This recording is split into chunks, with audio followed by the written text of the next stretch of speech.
This 1970s technology predicted the smartphone. The smartphone in your pocket feels like a product of this century, a marvel of modern engineering. But the core idea behind it, a personal, portable device that combines communication, computing, and information at your fingertips, was imagined decades before the first iPhone, before the internet as we know it, even before personal computers entered our homes. In fact, the blueprint for what we now call a smartphone was sketched out in the early 1970s, in an era when computers still filled entire rooms. We think about smartphones, we think about recent history.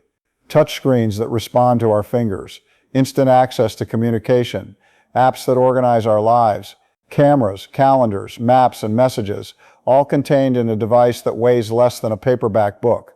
These feel like innovations of the 21st century, products of a digital revolution that began sometime around the year 2000. And in many ways, that perception is correct. The technology inside a modern smartphone, the processors, the wireless networks, the battery capacity, these are indeed recent achievements. But the idea itself, that's much older than most people realize. The 1970s context. To understand just how remarkable this is, we need to travel back to the early 1970s. This was an era when computing meant massive mainframe systems housed in climate-controlled rooms, accessed through terminals with blinking cursors on monochrome screens. Personal ownership of a computer was not just rare, it was almost unthinkable. The machines were expensive, complex, and required specialized knowledge to operate. Displays were primitive. Storage was measured in kilobytes, not gigabytes. And the idea of carrying a computer in your hand, that belonged firmly in the realm of science fiction. Yet in this seemingly unlikely environment, a few visionaries were already imagining something that would take another 40 years to fully materialize. In 1972, a computer scientist working at a research center in California began developing a concept for what he called a personal, portable computing device. It wasn't a product. It wasn't even a working prototype.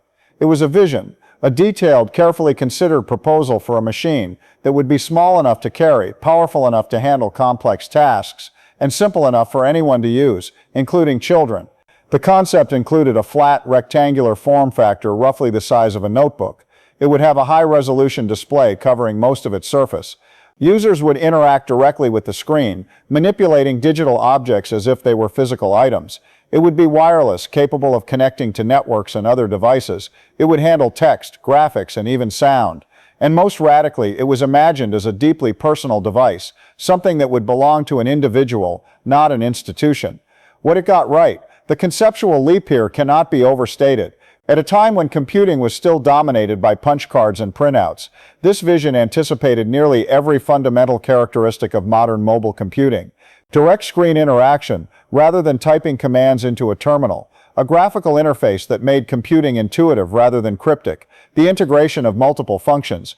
Communication, calculation, creation into a single unified device. The idea of software that could be changed and expanded, turning one device into many tools. Even the notion of portable wireless connectivity was part of the original concept. These were not vague fantasies.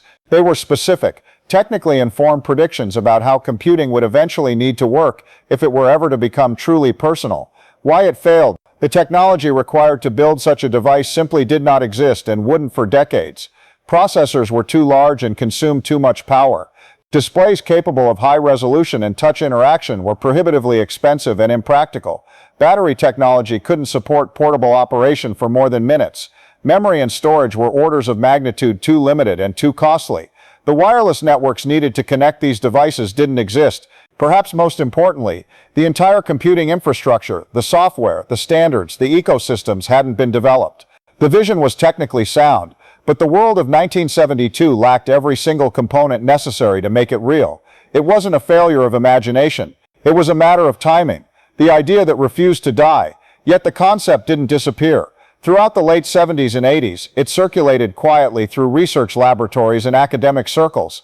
It influenced thinking about human-computer interaction, about interface design, about what computing could become if it escaped the confines of the desktop. Researchers working on portable devices, on graphical interfaces, on touch-sensitive displays, many of them were aware of this earlier vision, even if they never directly referenced it. The ideas embedded themselves in the collective consciousness of technologists, becoming less a specific proposal and more a North Star, a reminder of what might be possible someday. Each incremental advance in processing power, display technology, battery capacity, and wireless communication brought the world one small step closer to making that 1970s vision achievable. When the world finally caught up, it took until the early years of the 21st century for the necessary pieces to finally align. Processors became small enough and efficient enough to fit in a pocket while running complex software. Lithium-ion batteries provided hours of operation.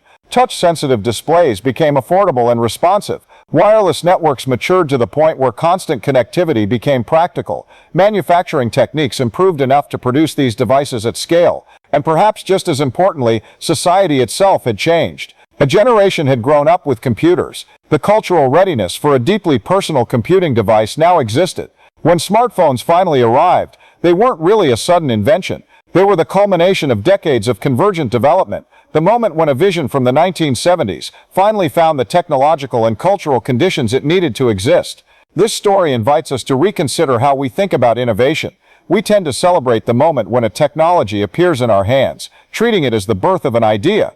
But more often, that moment represents not a beginning, but an arrival, the point when decades of accumulated progress finally makes an old dream practical. The smartphone didn't spring fully formed from the mind of any single inventor in the 2000s. Its conceptual foundation was laid down a generation earlier, by people who could see what computing needed to become even though they couldn't yet build it. True innovation, it turns out, is less about sudden breakthroughs and more about patient iteration, about keeping a vision alive through years or even decades of incremental progress, waiting for the moment when imagination and capability finally converge. The device in your pocket is both older and newer than you might think. Its components, its software, its networks, these are products of recent engineering. But its essential nature, the idea of what it is and what it does, was imagined in an era when such a thing seemed impossible. That 1970s vision has now been realized so completely that we take it for granted, carrying more computing power than entire research centers once possessed, connected to more information than the largest libraries once contained. And somewhere, perhaps right now, other visions are being sketched out, ideas that seem impractical or impossible with today's technology, but which quietly wait, patient and persistent, for the day when the world catches up. Sometimes the future doesn't arrive suddenly. It waits, fully imagined, until everything else is finally ready.